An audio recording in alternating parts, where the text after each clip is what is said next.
Honestly, I think today is a day to honor them, and one of the coolest atmospheres I've been a part of in terms of honoring the seniors. I also like to mention the Military Appreciation Day, the halftime show by the Redcoat Band, and all the in-game recognition as well for the Armed Force and all the vets. Just a tremendous honor to be a part of that, and what they do for us and our country. I can't say enough. We wouldn't have a chance today to honor our seniors if it wasn't for the military, and the things they sacrifice and make for us. So with that, we'll open it up for questions. All right, take the first two questions from Dean Legge and then Seth Emerson.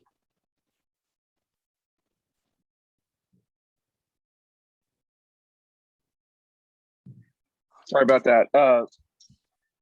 Kirby, I don't know if you got a chance to see Jordan after the game with the band. Can you give me a background on his relationship with the Redcoats and even just what the Redcoats mean for y'all? Yeah, I think it's a special honor. He had reached out. He's got a lot of friends outside of football. Jordan is a very worldly young man, and he's got friends across campus, a lot of them in the Redcoat Band. And he had brought up the chance to honor them and go over and thank them for what they've done for our team, the program, the university. And I think they kind of came up with a plan to do that, and they had asked me if it was good, and I thought it was a great idea for the seniors to kind of pay their respects to the Redcoat seniors, because they also have people that won't be back in Sanford Stadium. So I thought it was a tremendous honor, and what better way to do it than to have 99 up there conducting the band. Kirby, what was behind giving Jordan the goal line play? Is that just kind of a reward for senior day? Was there any kind of effort to bolster a Heisman campaign, or what was it? It was the score. I mean, we've been in that package the whole time, and Monken had just come to me and said he'd been begging to get the ball. And he and Jalen put a lot of work in, because they have to go down and go through those plays with the offense, and then we make them make up for the plays they miss with the defense. So it's a commitment for them to go down on offense. And Jalen, he wanted to catch a pass, so we told him we'd flex him out and let Jordan get the ball. And we worked on ball security this week with him. And to be honest, I didn't think we'd get a chance. It was almost fate that you got the opportunity, because we weren't going to do it out in the middle of the field, but the opportunity arose, and those offensive coaches wanted to do it, and I thought it was a great idea. I thought he handled it well. Let's go to Mike Griffith and then Anthony Dasher. Kirby, you've spoken about this season being a continuum and the desire to get better every single game. With all the other things going on, I don't know if distractions is the right word, but other circumstances, what were some of the things that you were focused on wanting to see out of today's football game? Just honor the seniors.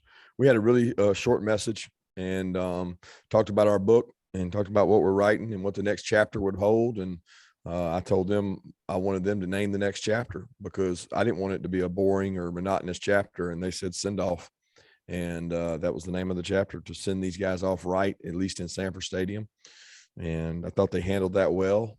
They played to a standard, and they gave a lot of guys an opportunity to play. If we let the team hang around and play sloppy, and we don't get to play a lot of players that deserve the right to play. There were probably about 10 or 15 walk-ons that had never played a snap. And some of them have probably taken somewhere between 5,000 and 10,000 reps on our practice field. And they got to play a snap because of the effort of the guys that played to our standard. Hey, Coach, you started to kind of answer the question I had. You mentioned the walk-ons and some of the other, seldom used guys who got opportunity today. As far as some of those fellas go, the fact they get a chance in an actual game type situation, how can it help them moving forward through the rest of the year? Well, it can give the walk-ons a great experience, a positive momentum. When there's good morale on your team and guys that played, they certainly give better effort in practice. So I know the picture we'll get in practice will be better. And then some of the younger players got a chance to play a lot of snaps. And a lot of times you find out where you are, because, sometimes they hear how good they are, and maybe they realize when they go out and play against Charleston Southern and they don't do as well as they think they should, that maybe they should go back and get to work in the weight room, get to work in the classroom, get to work in nutrition, maybe take their reps a little more serious. And I think we got some guys that maybe learned that today. Next question, Chip Towers, and then we'll go to Jake Rowe. Yeah, not to belabor the JD touchdown, but obviously that was pretty cool. You kind of touched on this earlier, but I'm assuming there's no guarantee you'll get that situation in a game. And I think I can't remember if it was Kenny McIntosh or Zamir White that got run out right there at the 2. But was there ever any question that you were going to do it right then? And how did you believe it was executed, especially that first one coming up short? Well, Monk had said on the headphones, if we got, I don't remember what the play before was, but he we thought we might score there. We didn't score, and we said if we got, inside the 2, we would do it. And as fate would have it, I think it was on the 3, but he didn't hesitate and he did it. And it was probably a little far out for the first one. And thought he almost scored there, but then he, Coach Monken decided to call it again, and I figured they'd know what was coming, but I don't know that it mattered. He was going to get that ball across the goal line any way he could.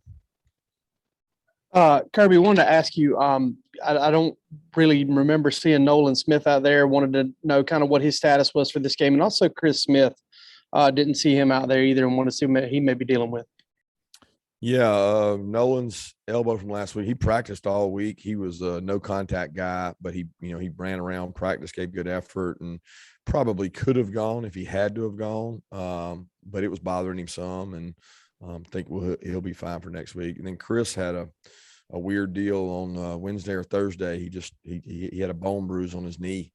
His knee kind of buckled, really a non-contact injury, and just knee buckled, and he was not cleared, not ready to go, but we think he will be fine. So. All right, next question, Mark Weiser, and then we'll go to Tyler Griffith. I want to ask you about seeing Don Blaylock getting out there today, your thoughts on that. And then George obviously got a chance to do some pregame work running routes. How close might he be?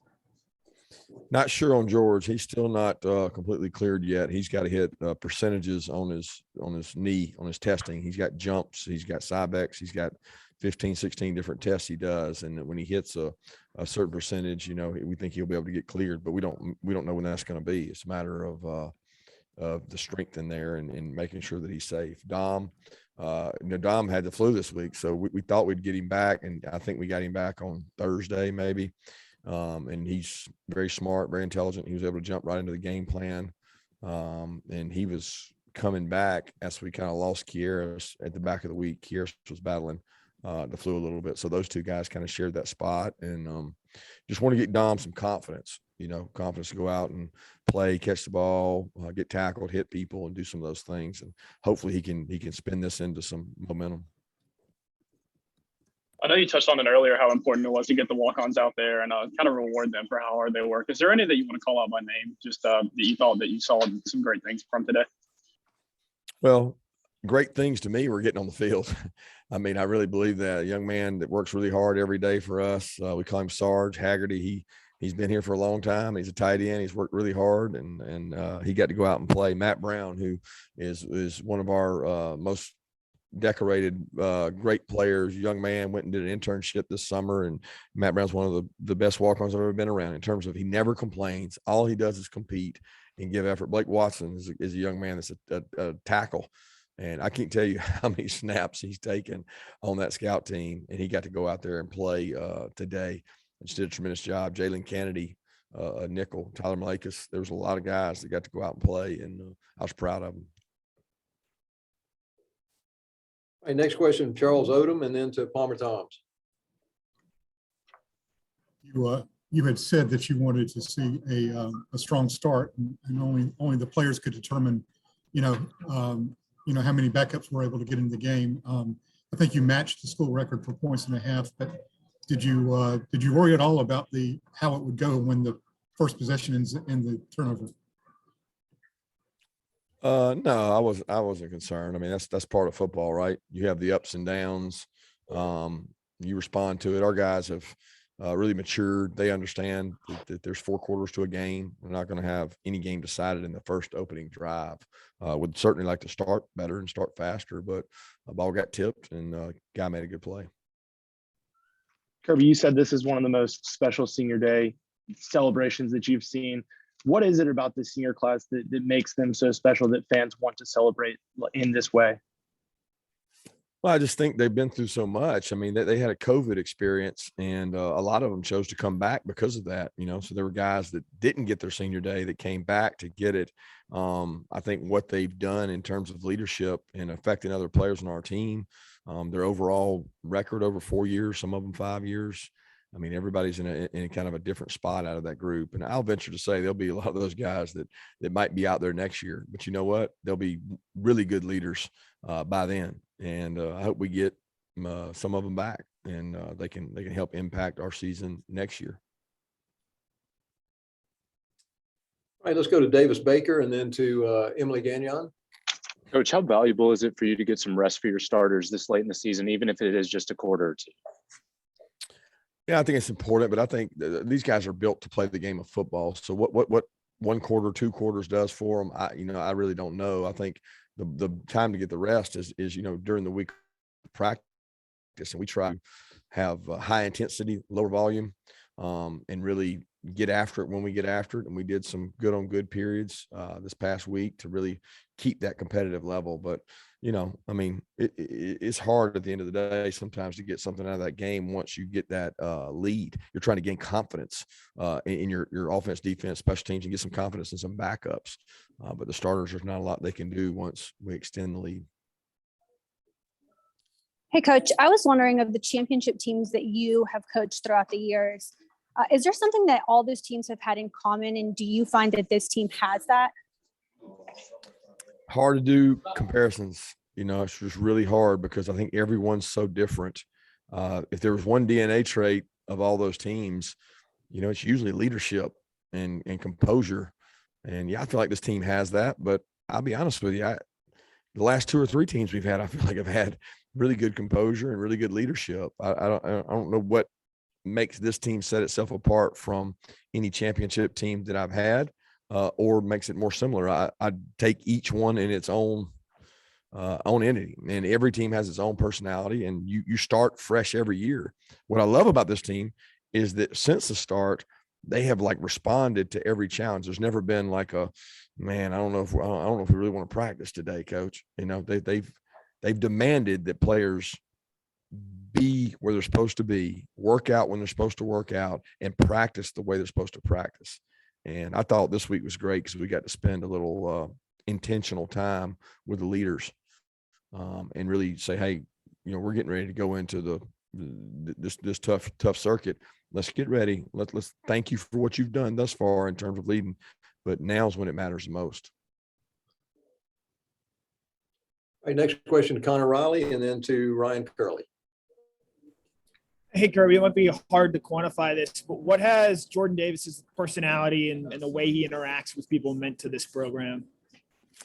Yeah, you said it, hard to quantify because it's just it's impactful. It's like he has this personality that people embrace. I mean, if you don't know him, you've missed out. He's I wouldn't say best kept secret now, but he probably was for 3 years, and it's just funny. I mean, he's got great sense of humor, great work ethic, great leadership. He cares.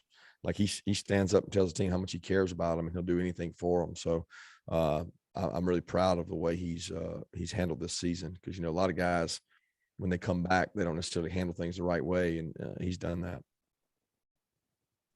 Kirby, you talked earlier this week about how important it was to honor the seniors. How pleased were you with the celebration today and everything post-game and pre-game? It's great. It was great. I thought the fans did an awesome job being here, and it's hard when you go down that road shaking those hands and taking those pictures. First of all, there were so many of them, and it's tough. Imagine that being, a Tech game at home, which, probably will be next year, I guess. And it's a lot harder depending on who you're playing to be in that mental position. It was a much better fit this year with this game. All right, Mark Bradley, you have a question? Yes, I do, actually. Coach, after you beat Clemson, it became fashionable to say Georgia's going to win. Georgia's going to be favored to win the rest of its games.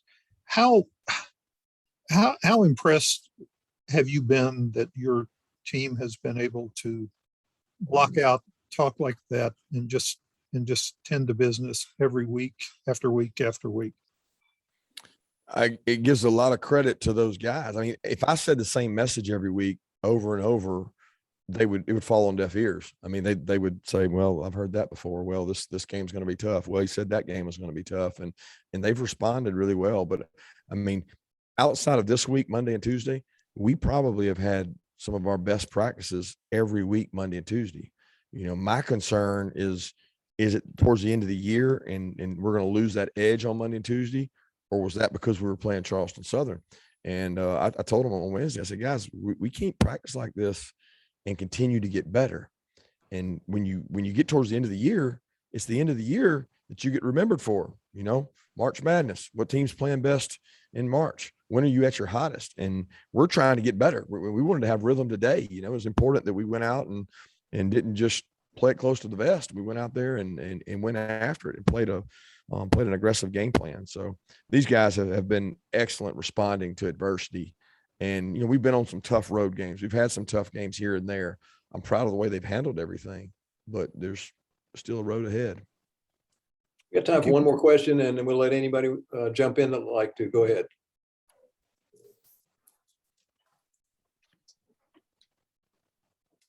Anyone? That's a good lead in, Coach, to the Georgia Tech week. And if you had any concerns about Charleston Southern, does the first state rivalry game since 2019, do you think that's going to take care of any sluggish Monday or Tuesday practice? I think our leaders will do that. I mean, I really do. I think they'll respond. They talked after the game and you know, made mention that they wanted everybody locked in, and it takes a lot of pressure off me when they're saying it, you know, and when they speak, people listen and they mean it. And I think they'll handle that right. And, you know, we got a lot of our kids from the metro area, from Atlanta area, and they got an opportunity to go play in front of, you know, their home, their families, all those folks. I mean, it's one of the hotbeds for us recruiting. So I know they'll be fired up for that opportunity. Thanks, Coach Smart. Thank you.